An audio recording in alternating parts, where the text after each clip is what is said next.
Садыр Жапаров дагы бир ирет кайрылуу жасады. Чогуу сүрөткө түшүп, өз кызыкчылыгыңарга пайдаланбагыла. Айрыкча 6 октябрдан баштап козу карындай көбөйгөн мекенчилдер.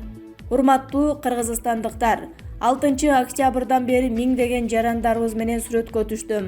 Айрыкча октябрь айларында кабылдамага аргандай иштер менен келген адамдардын баары сиз менен сүрөткө түшүп алайынчы деп суранса жок дей албайт экенсиң.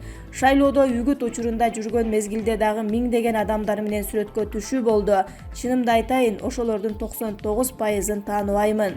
Айтайын дегеним, адам баласы бар жерде баары болот дегендей мени менен түшкөн сүрөтүн көрсөтүп, кызмат орундарын же башка бир маселени чечүү максатында колдонуп жүргөндөрдүн бети ачылып калып жатат. Ошондуктан бирге түшкөн сүрөт көрсөтүп, маселемди чечип бер дегендерге алданбагыла жана дароо бизге кабар берип койгула. Жазасын беребиз. Садыр Жапаров. Президенттин аппаратынын басма сөз кызматынын жетекчиси Нургазы Анаркулов кармалды. Ири өлчөмдө пара талап кылган деп шектелип, президенттин аппаратынын маалыматтык саясат бөлүмүнүн башчысы АНС кармалганын УКМК 30 январда эртең менен билдирди. АНС кызмат абалынан кыянаттык менен пайдаланып, жеке материалдык баюуну көздөп, кызматка дайындоо жөнүндө оң чечим кабыл алуу үчүн мамлекеттик жетекчи кызмат орундарынын бирине арыз берген адамдан өзгөчө ири өлчөмдө акча талап кылган деп айтылат билдирүүдө. Бул факты боюнча УКМКнын башкы тергөө башкармалыгы тарабынан пара талап кылуу боюнча сотко чейинки өндүрүш башталды. 30 январда жүргүзүлүп жаткан ыкчам тергөө иш-чараларынын алкагында АНС кармалып, УКМКнын башкы тергөө башкармалыгына жеткирилген. УКМК көрсөткөн баш тамгасы АНС президенттин басма сөз кызматынын башчысы Нургазы Анаркулов болушу мүмкүн. Булак элдик медиа. Улуттук коопсуздук мамлекеттик комитетинин төрагасы Камчыбек Ташиев Кыргыз Республикасынын президентинин аппаратынын бөлүм башчысы Нургазы Анаркуловдун кармалышы боюнча комментарий берди. Ташиев көп жылдан бери Анаркулов менен тааныш экенин айтты. Биздин ишмердүүлүгүбүзгө байланыштуу жолдорубуз бир нече жолу кесилишти, көп нерсени баштан кечирдик. Мен анын жакшы жагын гана билем, бирок кечээ УКМКнын коррупцияга каршы күрөшүү кызматынын кызматкерлери тарабынан кызмат абалынан кыянаттык менен пайдаланган жана жогорку мамлекеттик кызмат ордуна талапкерди жумушка орноштуруу үчүн пара талап кылган деген шек менен кармалды. Мындай мыйзамсыз аракеттер жарандардын бийлик өкүлдөрүнө болгон ишенимине терс таасирин тийгизип, өлкө жетекчилигинин эл алдындагы беделин түшүрөт, деди ал. Бирок факты бойдон калууда. Эгерде ал чындап эле коррупцияга аралашса, анда толук мыйзам чегинде жооп берет. Биздин жеке тааныштыгыбыз жана жылуу мамилебиз бул кылмыш ишин тергөөгө эч кандай таасирин тийгизбейт. Дагы бир жолу баса белгилегим келет. Рангына, социалдык абалына, тууганчылыгына, улутуна жана башкаларга карабастан коррупцияга күнөөлөр аныкталып, жоопко тартылат, деди Камчыбек Ташиев. Шукурбек Эркебаев кармалган Нургазы Анаркуловдун ордуна 7-каналдын жетекчиси келип калса таң калбагыла. Мекенчил саясий партиясынын Борбордук штабынын жетекчиси Шукурбек Эркебаев президенттин аппаратынын маалыматтык саясат бөлүмүнүн башчысы Нургазы Анаркуловдун кармалышы боюнча пикирин жазды. Эркебаевдин билдирүүсү көпчүлүктү күмөн жараткан ойго түрттү.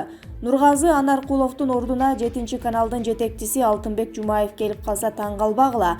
Ал чуркап жүрүп максатына жетиптир да. Ор кассаң кеңгаз деген интригалуу билдири калтырды.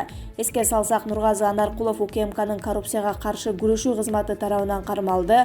Ага кызмат абалынан кыянаттык менен пайдаланып, пара алуу беренеси боюнча айып тагылууда. Өкмөт башчылык кызматка жалгыз Улукбек Мариповдун талапкерлиги каралат. Толук өмүр баяны. Жаңы аптанын башында жогорку кеңеште жаңы өкмөттүн курамын түзүү маселеси каралып баштайт. Өкмөт башчылык кызматка Улукбек Мариповдун талапкерлиги жалгыз карала турганы маалым болду. Марипов 2016 жылдан бери эсептөө палатасынын жетектеп келатат. Жогорку кеңештеги көпчүлүк коалиция азыркы курамы менен эле жаңы өкмөттү шайлай турганы күтүлүүдө. Ал эми азыркы өкмөттө иштеп жаткан министр жетекчилердин жарымынан көбү кызматтан кете турганы айтылууда. Марипов буга чейин бир топ жооптуу кызматтарда иштеген, өз ишин билген, мыйзамды бузбаганга аракет кылган жетекчи катары элге таанылган. Бирок кандайдыр бир алгылыктуу иштери менен эл оозуна алына элек. Баса бизде эгер президент түндүктөн болсо, премьер түштүктөн болушу керек деген түшүнүк бар. Ошондой эле бул көрүнүш Жогорку Кеңеш менен Жогорку соттун төрагаларына да тиешелүү. Эске сала кетсек, Мариповдун бир тууган иниси Бактыбек Марипов өткөн жылы ноябрда Ноокат районуна аким болуп дайындалган. Атасы да райондук оорукананы көп жылдан бери жетектеп келет. Төмөндө Мариповдун толук өмүр баяны. Улукбек Марипов 1979 жылы 30 августта Ош областынын Ноокат районуна караштуу Кыргыз Ата айылында туулган. Оштогу техникалык университетин аяктаган. Ошондой эле Ош мамлекеттик университетинен финансы жана кредит юриспруденция адистиги боюнча бүтүргөн. 1997 жылдан 2001 жылга чейин Кызыл Кетмен дыйкан чарбасынын жетекчиси.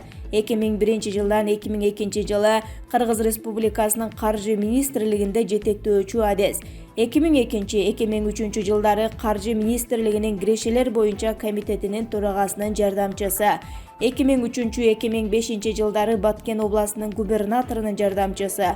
2005-2006 жылдары Жогорку Кеңештеги депутаттын консультанты. 2006 жылдан 2008 жылга чейин президенттин администрациясынын уюштуруу иштери көзөмөлдөө жана мамлекеттик башкаруу саясаты бөлүмүндө эксперт.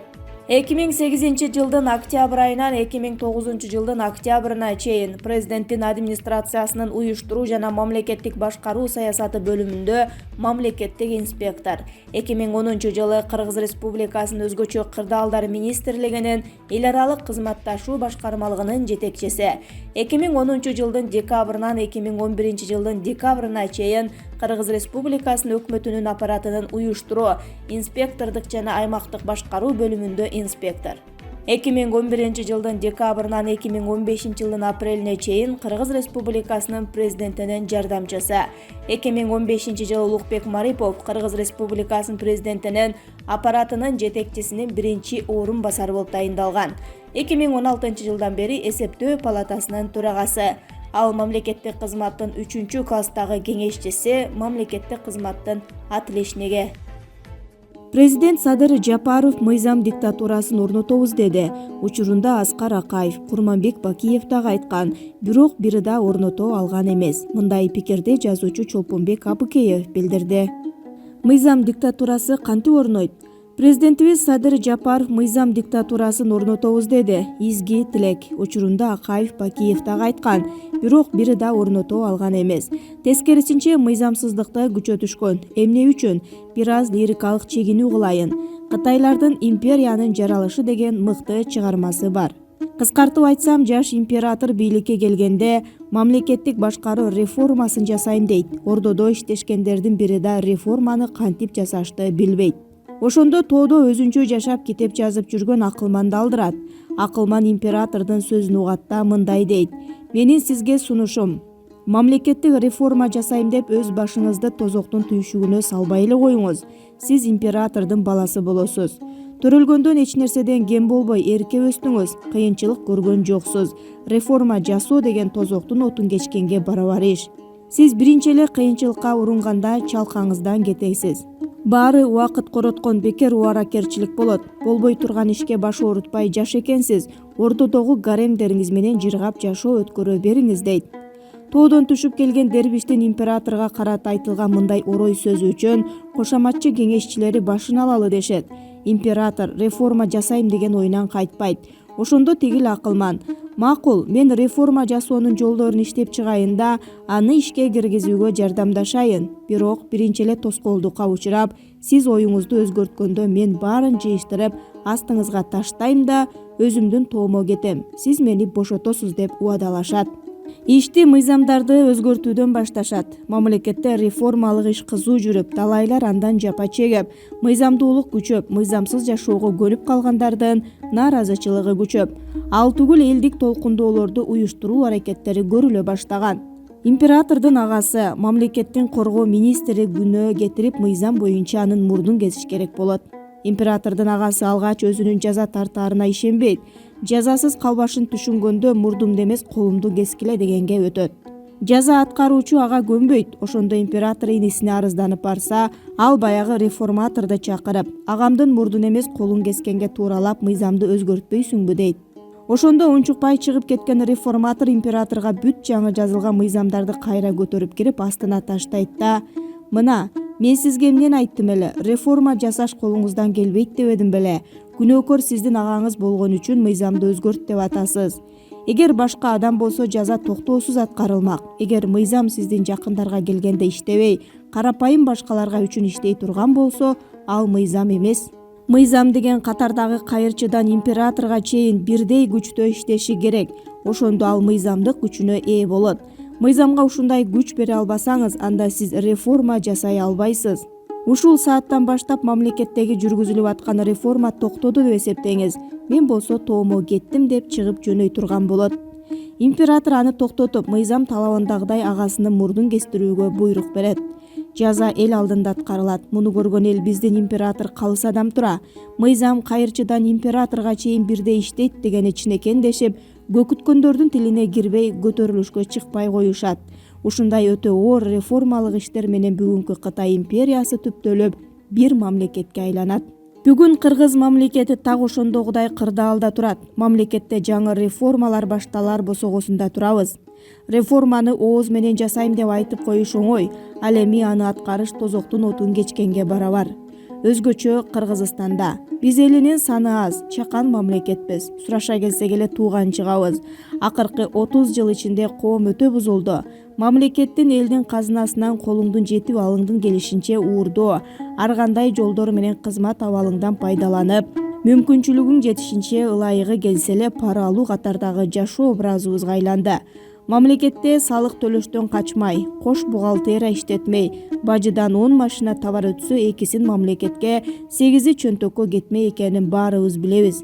Бүгүн ушул 30 жыл көнүмүшкө айланган жашоону Садыр Жапаров өзгөртөм дейт. Колундан келеби же тигил Кытай акылман айткандай биринчи эле кыйынчылыкта чалкасынан кетип, өтө жакын адамы жазаланышы керек болуп калса, мыйзамды өзгөртөлү дейби? Муну келечек көрсөтөт. Мыйзам диктатурасын орнотуп коюш бир чети өтө оңой иш. Эгер Сталиндей кара мүртөз болсоң, мыйзам диктатурасын орнотуу таптакыр болбой турган иш.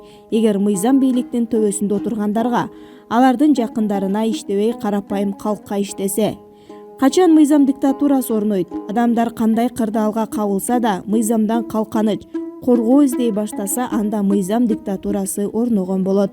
Бүгүн коомдогу жашагандар башына иш түшсө тааныш, бийликке таасир бере ала турган белгилүү адам издешет. Мыйзамдан коркушпайт.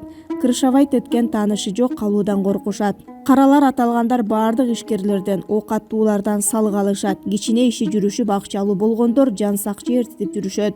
Бул эмнеликтен? Анткени Кыргызстанда мыйзамдар дээрлик иштебейт дейт Абыкеев.